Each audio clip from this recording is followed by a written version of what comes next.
અંકલેશ્વરના સારંગપુર વિસ્તારમાં આવેલ મંગલદીપ સોસાયટીમાં રહેતા સંજય ત્રિપાઠી પોતાના પરિવાર સાથે સૂઈ રહ્યા હતા તે દરમિયાન તસ્કરોએ તેમના મકાનને નિશાન બનાવ્યું હતું.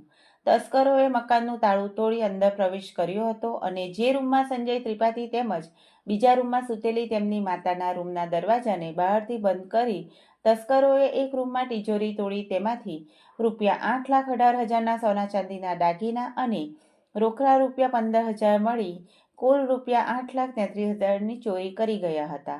જે અંગે સંજય ત્રિપાઠીએ જીઆઈડીસી પોલીસ મથકમાં ફરિયાદ નોંધાવતા પોલીસે ગુનો નોંધી તપાસ શરૂ કરી હતી.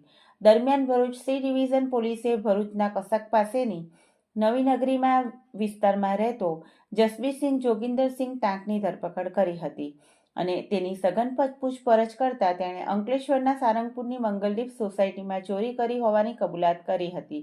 ભરૂચ સી ડિવિઝન પોલીસે અંકલેશ્વર જીઆઈડીસી પોલીસ મથકમાં જાણ કરતા જીઆઈડીસી પોલીસની ટીમે કબજો મેળવી જીઆઈડીસી પોલીસ મથક ખાતે લાવી વધુ તપાસ હાથ ધરી છે.